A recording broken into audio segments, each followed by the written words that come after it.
So Creature Commandos sucked. I watched that. Did you watch that? Yep. Like, fucking I terrible. Making me feel feelings about things, about fucking inanimate fucking whatevers. But no, I didn't know anything about it. You asked me about it. It was something I kept seeing on, like, I scroll IGN and like Dexerto and shit sometimes, and I did see things about that, but I was like, I didn't even know that it was DC property. I had no idea. Had no idea James Gunn wrote it. Had no idea about any of that, because you know me, I don't pay attention to anything. But they make sure you know that he wrote it with this little animated guy at the beginning. Yeah, I love that. Is that some of his relation that does the voice for Weasel in GI Robot? Sean Gunn? His brother. That's his brother. Oh, okay. All right, cool. Yeah. But anyways, but you pushed me to not push me, but you were the one that pushed me over the edge to saying, yeah, I should probably give this a shot. And fuck, I'm glad I did. Like I don't want to say it's perfect, but I'm just gonna say it's definitely for me a 5 out of 5 right out of the gate. Because all right, fuck, like, well, actually, I don't even know where to really start. So I'll let you. You usually have a synopsis or something ready, so I'll let you get that, and then we can talk about it. And I didn't write like any notes, like episode by episode or anything, because like I said, I was watching this in a block right before. But I mean, I could tell you something about it every episode for sure. Yeah, your memory is probably a lot fresher than mine, but I can go into a synopsis. It's kind of like, just like Suicide Squad, it's like a Black Ops team of monsters, basically. You got the Bride, Weasel, Dr. Phosphorus, who's a Batman villain, Nina Murkowski, right? And then she's kind of like a fish woman, but they're tasked by Amanda Waller, who, you know, was in Suicide Squad, and tasked to protect this princess in this one country that's like a DC country or whatever, from Wonder Woman villain Cersei and her incel brigade. Apparently. Yeah, incel. Yeah, no shit. I thought that was... Yeah, and okay, so, and then Randall Flagg Sr. That's the name of the country, Pecolistan. Okay, and then the leader is Randall Flagg Sr., who is the father of Randall Flagg from Suicide Squad, who died. So it's very mixed up with the continuity and stuff. So they reference the stuff from James Gunn's The Suicide Squad, which was a sequel to Suicide Squad, and so the way he explained it is that everything in the shit he made is continuity. So the stuff in the Suicide Squad and the stuff in Peacemaker are canon, except for when you probably never seen Suicide Squad, or not Suicide Squad. You probably never saw Peacemaker, right? No, I didn't. But he said all that is not continuity. Like, pretend that he didn't see the Justice League. Like, that's just kind of like, because in his explanation of the continuity with that is like, people's memories are foggy, so like some of it's like loosely canon, basically. And and when he was making this, he was making it for the old DCU, and then like he kind of retrofitted it into this being the actual new DCU, the first actual DCU movie, or the show or whatever, you know. But yeah, so that's how it fits into there. But yeah, I just like, I watched the first episode. I wasn't like completely won over by it, because I mean, it's kind of hard to be won over by any first episode of a show, because they're just trying to fit everything into one, to kind of like, here are these characters, this is the plot, this is what's going to happen, and then these episodes are like 20 minutes, so it's hard to fit all that in and make it. But when it really got me was like the second episode, where it was basically the Bride and her origin, in which each of these episodes is basically like an origin story for each of the Creature Commandos. I love how they did that. Yeah, because it's seamlessly interwoven with the main story. I love that. Mm-hmm. It makes them sympathetic. You know where they're coming from, and well, I mean, they're kind of villains. They're kind of not. They're kind of like anti-heroes and stuff. But yeah, what are some like standout moments for you? Or I mean, just every single. Well, fuck. One thing is the goddamn soundtrack keeps you hype as fuck in this show. Especially, okay, to talking about the Bride episode specifically, where he's chasing her through fucking time, basically, because he's so fucking. I love David Harbour as Frankenstein, and I just love how all he wants to do is smash. Like that's his whole fucking thing. And then I like how he talks about things, like when he has his friendship with Flag and he starts explaining things as eloquently as he does and shit. So fucking funny. But no, just when they're like chasing each other through time, and the goddamn editing is so it's just so good in the show. That's what I was saying about. It's like I don't know where to begin because it's so fucking masterfully crafted. The writing's good. Every episode has a gut punch in it, basically, in some way, shape, or form. Especially all the fucking all the origin stories, and and then a few characters pass, they fucking die. That sucks, But like, if I had to pick one origin story, like, I kind of like them all. I mean, that's what I mean. It's like, I don't know.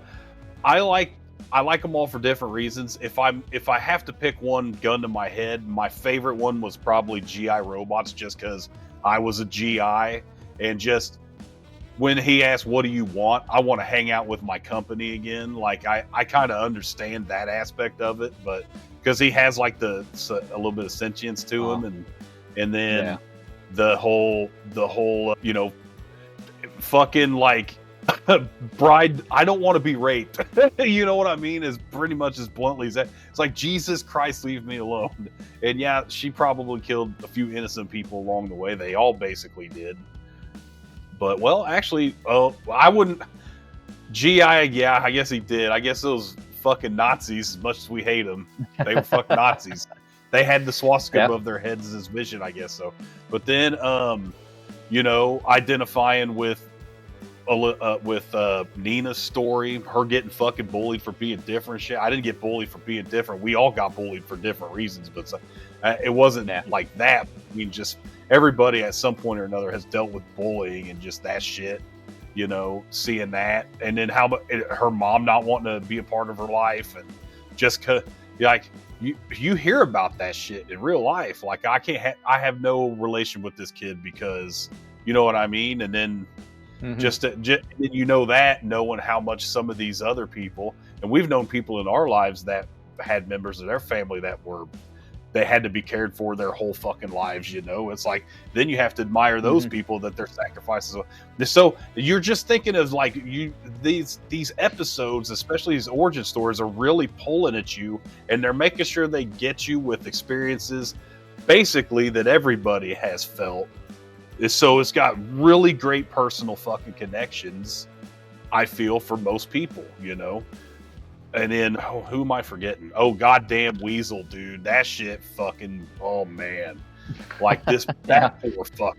Oh, he's probably just dreaming of chasing squirrels. It's like, it's so much worse than that. Motherfucker, dude. That bit's, like, that's what I mean. That shows you the brutality of this show. Like, several fucking kids die. Horribly. Fuck, dude. Like, that's the thing, is they're getting you in there and then they fuck you up. Dr. Phosphorus's family was murdered and shit. I didn't even know he was a Batman villain. That's insane. I've never heard of that guy before in my life. But like, just seeing that shit.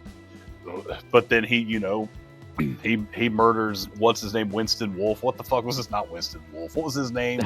He murders his family and shit, and then like, that's not right. So yeah, you get that. But like, all that shit was gut punches. But then the goddamn action. I've rambled. I gotta let you talk a little bit. Tell me about the action. What you thought about like the action, because I fucking love it. let me back up a little bit. You were talking about like how the music got you pumped, and it was like most of the soundtrack is from that Golga Bordello. I know. Listen to them before? They were okay. So when I worked at that bar when I lived in Ottawa, they were big up there. Like okay. I'm sure that probably trickled down from Chicagoland area because it's kind of close, but a lot of the people were like, that one album was hell. There was one song of theirs I really liked. I couldn't remember. I couldn't tell you what the fuck it was, but yeah, like that was the thing I liked about it too. Was the soundtrack was done by a band. It was done by the same band, and it's so fucking unique. It's like, it's not like shredding guitars and fucking crazy shit, or like real dramatic fucking heroic music. It's everything when it's kinetic is a party. It's just kind of, even when it's like showing depressing fucking shit, it's that kind, like it still amps that kind of shit up too, you know. So yeah, I didn't know it was Go-Go Bordello. That's fucking nuts. I couldn't I should have known that, but I didn't care. But it vibed well. But yeah, go ahead. Yeah, I basically I just discovered them on Spotify Discover Weekly like years ago, so I was like pumped to hear them. You were talking about the cast, and are you familiar with a lot of the cast here? Well, I know Alan Tudyk. I've known him for a while. I know David Harbour. I feel like I should know Frank Grillo. I know him. Yeah. And then Indira Varma, I'm not very familiar with her. Let's see, Zoe Chow, I'm not very familiar with her. So, but like, let me see. I want to see if the woman playing the princess was on, because I swear to God she did the voice in Castlevania. No, I guess not. I guess about that. Yeah, Maria Bakalova, who was in that Borat sequel. Yeah. Oh dang! So I didn't even see this. Steve Agee. Oh, yeah. That's awesome. And then Stephanie Beatrice is in this too. She was McPherson. Wow, I should have. Man, she is a fucking chameleon with her voice. Stephanie Beatrice, you know who? Because a lot of people know her from Brooklyn Nine-Nine, but that's not her natural voice. Her voice is so high pitched, but she can deepen it so much. And then when she sings, like, oh man, that's it. So yeah, I had no idea that's who that was. There was somebody though. Oh, that was her. Linda Cardellini. Linda Cardellini was Weasel's lawyer. I knew I recognized that voice. That definitely was her. Yeah, hell, Michael Rooker. Wow, he was Sam Fitzgibbon. He was the fucking Nazi. God damn it. Okay, so spoiler alert, but yeah, Diedrich Bader was King Shark at the end. That's cool. I didn't realize that. Yeah, because Sylvester Stallone played King Shark in the Suicide Squad. Yeah, in Suicide Squad, yeah. Yeah, but go ahead. So James Gunn, he's like casting these animated actors, so they can play, if they show up in a live action movie, those same actors can play the live action version. I thought I noticed that they kind of make them look similar. Yeah. Yeah. I think that's pretty neat. Like kind of like a seamless sort of like from to show that's the same universe. I mean, you could see that in Indira Varma. I mean, she could definitely play the live action Bride. So yeah, Bride. It's pretty cool. Yeah, but you were saying about that. Was there something specific about the casting you want to bring up, or just I didn't? No, just that. I'm like, if Frankenstein shows up, it'll probably be played by David Harbour, and you could tell. Yeah, because he's a big guy. You could tell from just the look of the animated character, they made it look like kind of like David Harbour, So yeah, just like anything with James Gunn. Ultra violent, little heartfelt. Fuck. I mean, the dude cut his teeth in Trauma. So and this shows, like stuff like this shows. But I mean, if I had any complaints about it, I mean, it's sort of like the samey with his stuff. Kind of like this is just pure James Gunn. It's like Suicide Squad. it's kind of like, and I hope it's just different with Superman, you know what I mean? And I'm sure it is. Like, it's not going to be like the traumaification of Superman or anything. I don't think that's going to I don't believe he'll do that. Yeah. And that trailer just having, the original Richard Donner Superman theme, I feel like he's gonna do that movie. I couldn't see a Suicide Squad-esque action scene in, I can't see that, but yeah. So, I like James Gunn a lot. I didn't watch the Suicide Squad movies because, to be fucking honest, I just was not interested, dude. Nothing against any of those actors and shit, but especially when the first one tanked. I've heard that the other ones are okay, or the Harley Quinn movies, or Birds of Prey, or whatever. I've heard those are all right, but I don't know. I just wasn't super interested. Nothing drew me into them, but I guess maybe it's because they weren't animated. Because those movies kind of do seem like cartoons, really, to me. Maybe that's why. Yeah. And sometimes cartoons to movies don't really work that well, but like this, I mean, that works perfectly. I watch this I would watch a live action version of this because it started out this way. So, fuck. Who knows? If you liked Creature Commandos, I think you would like the Suicide Squad, the second one, because it's very similar to this. Like, it's still got those heartfelt moments and stuff, and and that's another thing I like about his stuff, like with that Suicide Squad sequel and this. He's not afraid to kill fucking people off, like, out of nowhere. Yeah.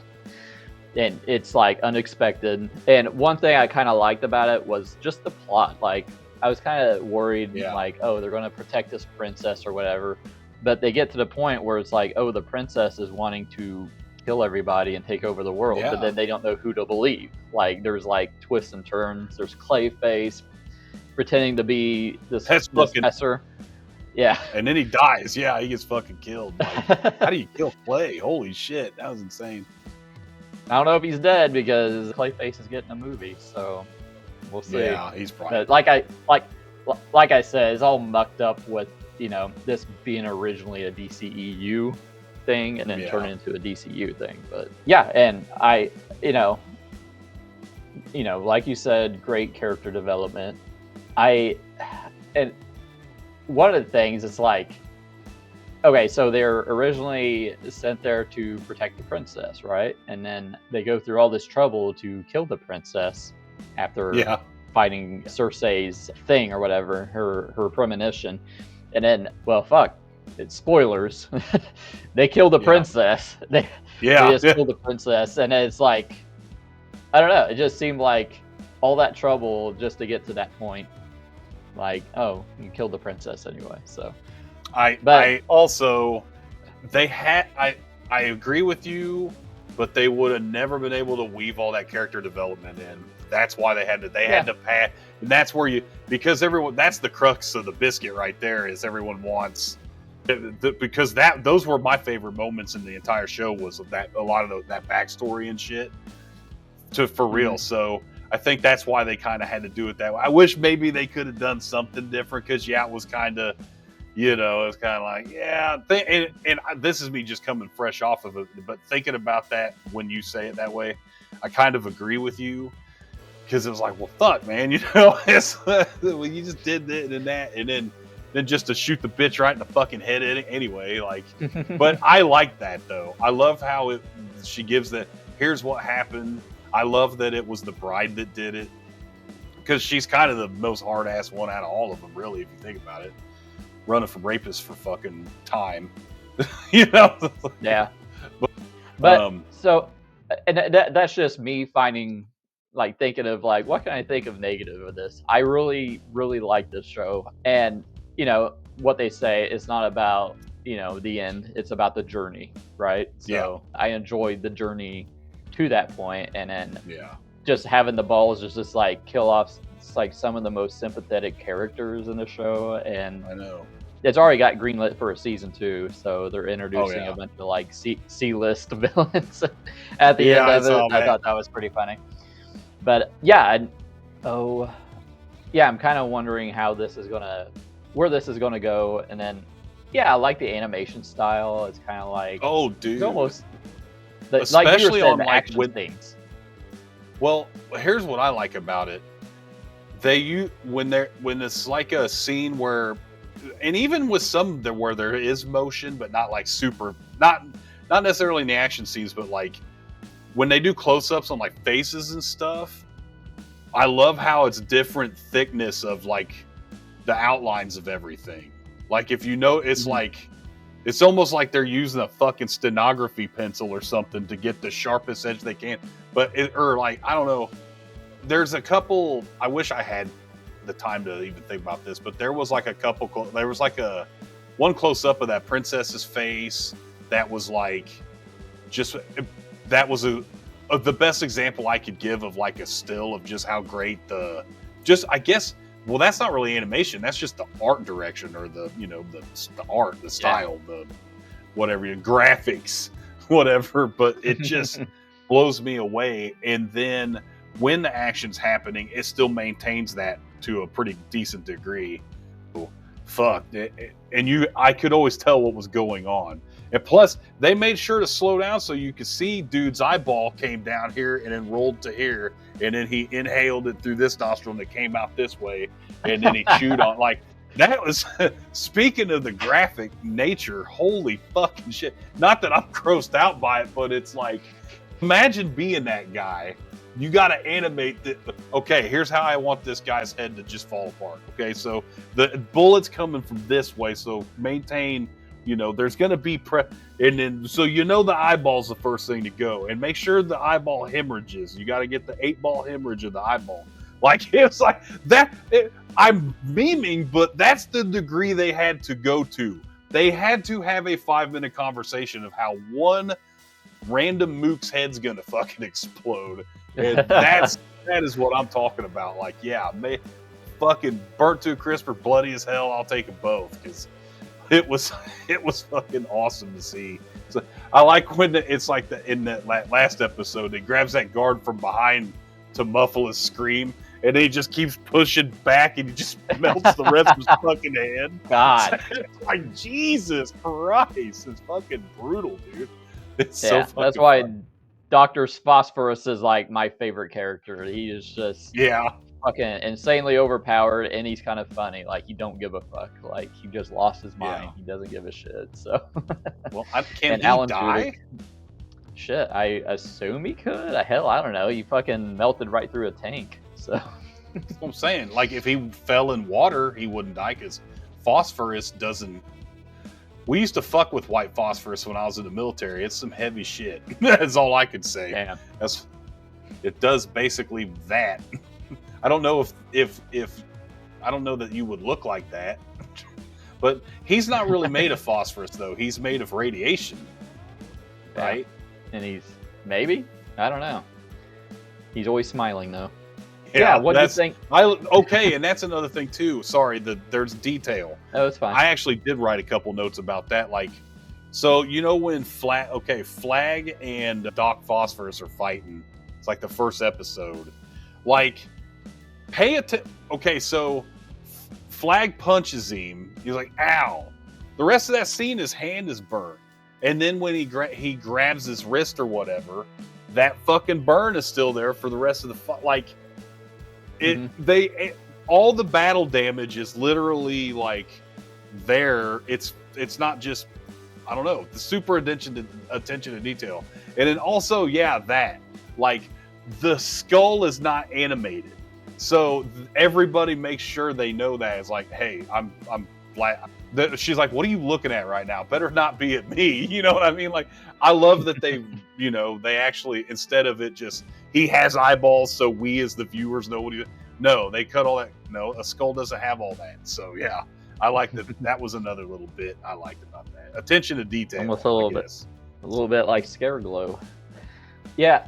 So the ending, getting to some spoilers here. Probably everyone's already seen this, but yeah, what do you think of like them killing off the most sympathetic character, that Nina Mazursky? Like, I wasn't expecting that. I kind of did. I don't know. Maybe hindsight's 20/20 on that one for me, but they killed the robot first. I felt bad for that, but maybe most people wouldn't, because he's not a human. He was literally a program. So what's more precious? Do androids dream of electric sheep? I don't fucking know. But that would have been the call there. So somebody was going to die. What's up? He did befriend Nina because she was like making sure he had something to eat while they were eating and stuff. And man, it like having his origin story and just like fucking killing him off right after his origin story. I know, rough. But go ahead. Sorry. But then it made so much sense in the story because you could see it in the bitch's eyes when she's stabbing her. Like, they was right. This bitch is going to cause World War III. So you needed that to have the moment you have at the end when she just straight up shoots her right in the fucking head. You don't have any power, bitch. Kablam. You know what I mean? Like, so I was whatever. I don't know, but it was rough. It definitely was rough because it's like, hey, let's watch an episode of this bitch getting bullied, and then also let's knife her in the guts 7 times underwater. And she basically did nothing to nobody, really. Let's send the girl that has never done violence to go. That's their fault anyway. It's the other monster's fault. It's like, well, you're the fish, bitch. It's like, okay, motherfucker, you can't swim. Frankenstein, you don't gotta breathe. You can walk under the fucking water and then, you know what I mean? You can like, I don't know, hold on to some chains, bitch, and fucking walk underwater. I don't know, but and Amanda Waller at the beginning. Well, sorry, Amanda Waller. Go ahead. Said that it's like wait until you can see what she does in the water. And then I was always expecting this. The last episode she's going to do something awesome in the water, and it's just like that. She bleeds. She bleeds in the water because she can't repel knife wounds. Fucking damn! But it did suck. But I'm interested to see, because now we're gonna have the new people. You have Shark Bitch. And then I didn't even recognize like the other 2 or 3 guys, I don't think. Yeah. Well, I had to look up on like some YouTube channels, like these are these characters from this. Like that one is a Superboy villain. So, and then I think my second character, a close second, is that Bride. Bride was awesome character in this. I'm glad she's like going to have a prominent role in the next one, but she's the leader now. I think that's cool. All right, so you got anything else to say about Creature Commandos? Let me think. I feel like I probably had something else. Like, I think I'm glad the episodes weren't real long. I think the length was perfect, and it was maybe I'm selfish, maybe I would have liked around 8 number episodes, but at the same time with the padding that was kind of already in there, maybe that wouldn't have worked really well. But I don't know, man. This is kind of, like I say, I think I don't usually give things, perfect, whatever you want to call perfect, but I give it a 5 because it really it's something I'll watch again. Like it's, that's kind of the metric I really go by. Is this something I want to buy the Arrow Films collection of if it ever comes out? Probably, because it leaves a mark with me. And it's also because it's a surprise. Because again, I'm not well versed in all this. I don't know comics and stuff like that anymore, and I don't really do the kind of like. I've never gone to like a convention or anything. Not that that's any barometer for anything, but it's like if I feel like I would be more up and up on some of this stuff. So, but I don't say that in a negative way. I say that because it makes me appreciate this stuff more. Because it's like I can tell, not knowing anything about these characters, that they cared enough about them to present them to me in that way that I cared about them. I guess so. I think it's fucking great. I'm looking forward to another season of this. And I really hope. James Gunn, is he still going to be involved with it? I assume, or I'm sure. Okay, because I know some of those guys like that are, I got to direct this and produce this. Nah, I'm doing comic books and I'm writing shit like that. So I just wonder. Yeah, I'll go 4.5. I really liked it. Like, I was engaged the entire time. Like, I watched it right when it first aired, and I was like looking forward to every episode. Like, a lot of these shows now, I just kind of like, I'll catch it sometime. Whatever. I was there every Thursday watching Creature Commandos. So yeah, I really liked it. But then looking forward and plus to that this, sucks too, because you had the luxury of watching it episodically, and I got to binge it. See, I would have rather have done it episodically, I think. Yeah. Well, you could do it next season then.